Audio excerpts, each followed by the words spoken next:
In the realm of sci-fi, there are tons of spaceships, tanks and other heavy equipment, but there is also a breed of vehicle which is rarely seen. These are motorcycles that are seen here to fight, to be at war. These are machines forged in fire, in code, steel and spirit. They are not just bikes, they are warhorses for warriors, vigilantes, demons and even gods.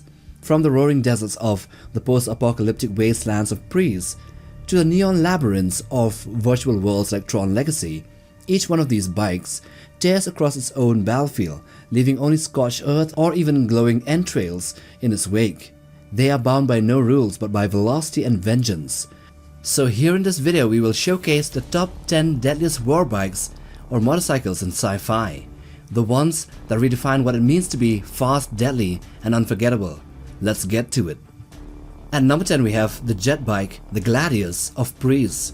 So ridden by the titular priest from the movie of the same name, which features a post-apocalyptic world that has predatory vampire species hunting humans, this machine is less of a motorcycle and more of a jet-powered bike zooming through the ruins of a collapsed world.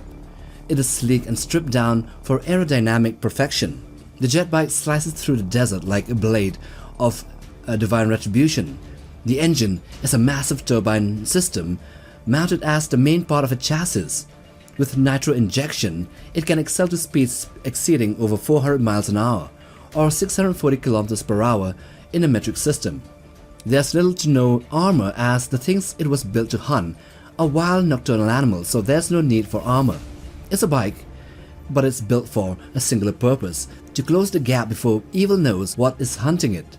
This Gladius jet bike also has small caliber firearms mounted at the front near the wheels, but was not seen to be used in the movie. It is a predator built for hunting the dreaded vampires, and only the priests of the church can ride it, efficiently, and only they are able to maneuver it over broken roads, rock plains, deserts and vertical drops with terrifying grace. At number 9 we have the Batpod. This next one was seen in the Dark Knight movie, which was more iconic in my opinion as compared to the one seen in the later DCEU movies. This one was born from the Batmobile. This auxiliary motorcycle erupts from its predecessor's frame when the Batmobile was heavily damaged. Its design is brutal minimalism. Two massive tires flanking a long, low chassis with the rider stretched out belly down, controlling the machine like a predator stalking its prey. The Batpod's power lies in its agility, and with a speed of over 100 miles an hour, it is able to perform 90-degree turns and even swirl upside down. In short, it defies the conventional rules of motorcycle handling. Though lightly armored to preserve its speed and maneuverability, it is anything but helpless. Mounted in the front are an onboard cannon, grappling hooks and EMP features that gives it teeth in urban warfare. It is not designed for comfort or prolonged rides, that's for sure, but it is a scalpel in the hands of a vigilante, which slices through crime and corruption in Gotham's darkest alleys. Next at number 8 we have the Moto Terminators.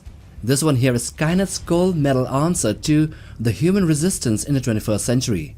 In Terminator Salvation, these hunter-killer bikes prowl on the devastated landscapes like wolves on steel paws, integrated into larger harvesters and deployed into action to chase down survivors. They are unlike any vehicle before them. The Moto Terminators are autonomous, no rider, no cockpit, just AI-controlled death. Their frame is skeletal and ominous, looking like a biomechanical creature fused with superbike engineering. Their sensory eyes glow red, and their weapons are plasma emitters and even rotary cannons sometimes, which can shred vehicles or flesh without pause. Despite their apparent bulk, they're fast and agile, capable of weaving through ruined cities at 150 miles an hour. They don't stop, they don't tire, they don't ask questions. In the future war against the machines, they are the steel ghosts that scream down burned highways to kill what little life remains. At number 7 we have the light cycle from Tron. So in the neon-drenched digital dreamscape of Tron Legacy, speed becomes art and danger is painted in pure light. Here we have the light cycle, which is a marvel of virtual engineering. It is a glowing arc of raw energy, velocity and power, forged from data and willpower. Players here grip a handle and when they flick it open, the cycle assembles itself around them in an instant, with wheels that emit out pure solid light. And the rider here is then encased in a high-tech suit which makes him look or her look like a neon light. The light cycle glides across the grid, hugging invisible highways at 144 miles an hour, but its most lethal weapon is the trail it leaves behind. This glowing jet wall of hard light becomes a deadly obstacle, slicing through opponents who can't maneuver fast enough. It is a duel of geometry, reflexes and speed, where turning late, means certain death. Though unarmored and fragile, the light cycle is one of the most iconic vehicles in science fiction. At number 6 we have the Brute Chopper. This one was seen in Halo, and this is what happens when the engineers of the Covenant builds a motorcycle, which surprisingly, if you don't know the lore, it was actually built as a gift to humans before the events of Harvest, which led to the Human-Covenant War. But later it became the preferred ground assault vehicle of the Brutes, which are towering alien warriors who treat engines the same way they treat hammers. The chopper looks like a cross between a monster truck and a medieval siege engine with only one large wheel that can go fast at 75 miles an hour off-road. Its oversized front wheel chews through any terrain, while its hovering rear section gives it surprising maneuverability for its size. The front is spiked. It is like a battering ram designed to plow through warthogs, barriers and infantry with bone-crushing force. And in the front are dual-mounted 35mm autocannons that lay down suppressive fire when the Brute closes in for a ram. The seat, however, is exposed with little to no armor for the rider, and while its top speed is modest compared to the other sleeker bikes, it thrives in brutality, tearing apart vehicles and leaving smoking craters and entrails in the wake of a Brute attack. At the 5th spot we have the Lawmaster. This is one of the most iconic motorcycles out there. The Lawmaster isn't just another bike, it's a mobile armory wrapped in steel and coded justice. It is the personal right of Judge Dredd and his peers in the dystopian sprawl of Mega City 1. This beast is a bulking, high-speed tank on 2 wheels, bristling with enough firepower to level a building. With a snarling engine and reinforced frames, the Lawmaster can rocket through city streets at 300 miles an hour, which is around 480 kilometers per hour, so good luck trying to outrun the judges in a high-speed chase. It also sports kinetic cannons, sometimes even seen with laser systems, machine guns and crowd control technology, all integrated into a computer control interface. When Judge Dredd rides it, man and machine merge into one relentless force. The Lawmaster is a symbol of power, authoritarian power, a bike that doesn't just take you places, it judges everything around it. On the 4th spot we have an assault bike from Warhammer 40k. So now we head over to everyone's favorite dystopian galaxy, the grim dark galaxy of Warhammer 40,000. And here we have the assault bike, which is a sacred tool of death used by the Astartes, the Space Marines, and also the Custodes to punch through enemy lines or encircle them at 200 miles an hour or 320 kilometers per hour. They have thick armor plating which wraps every inch of their massive frames, allowing it to absorb all kinds of weaponry or shrug off alien beasts and monsters. The engine rolls like a cage lion, propelling the machine forward across craters, ruins and all types of terrain with unnatural stability.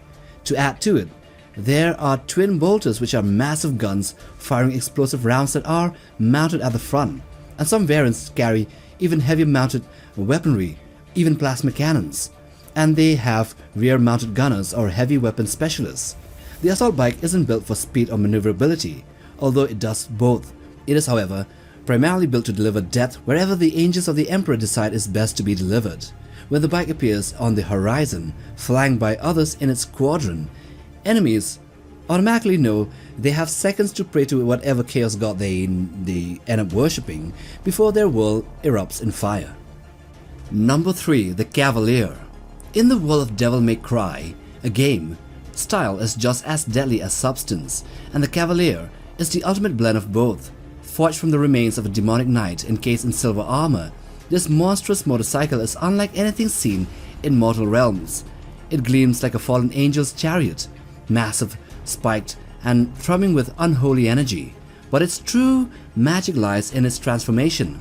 In the hands of Dante or Nero, the bike can split into two and become twin buzzsaw weapons, still spinning, still roaring, and can still combine to form the bike again. The tires turn into massive swirling blades used to cleave through demons with ballistic fury. And even when used as a vehicle, the Cavalere is a powerhouse. able to crush foes or enemies beneath its wheels or leap from terrain with explosive force. However, its slow speed of only between 66 to 100 miles an hour is its main drawback. Number 2. Alita 1. So as a member of the Autobots in the Transformers universe, Alita can shift between humanoid form, the robot mode, and a sleek high-performance motorcycle with the precision of a Swiss watch. Her chassis is sleek but strong, wrapped in elegant cybernetic armor from Cybertron that hides devastating energy weapons beneath the surface. When in bike form, Alita speeds through war zones at over 200 to 300 miles an hour, or even maybe more, avoiding fire, deploying onboard cannons with surgical accuracy. She can fire plasma blasts and kinetic rounds from her body, with her sensors locking onto enemy targets miles away. But perhaps her greatest strength lies in her independence. She doesn't need a rider, she is the bike. Whether facing enemies or racing through city ruins or battling Decepticons head-on, she is a one robotic woman army with wheels. And numero uno, number 1, Hell Cycle, the Hell Cycle from Ghost Rider. So this is undoubtedly the deadliest of all bikes and was forged in the crucibles of Hell itself, the Ghost Rider's Hell Cycle.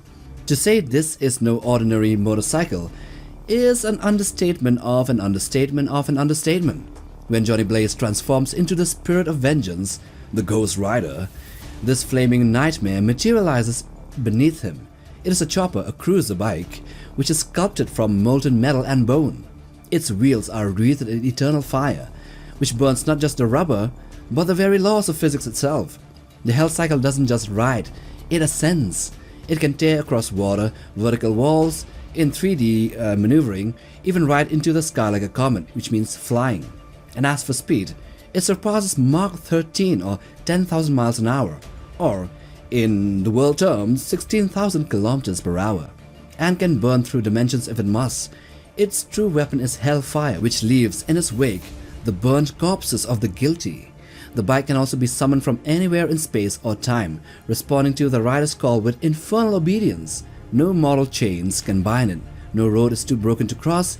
It is not a vehicle, it is a curse on wheels, and those who hear it approach are already too late. And with that, we come to the end of this video on the 10 deadliest war bikes or motorcycles in sci-fi. So if you like this video, then check this other one in the end screens. Do hit that like button for support and smash the subscribe button to be a part of Legio Notebook. Till the next time, take care, boys.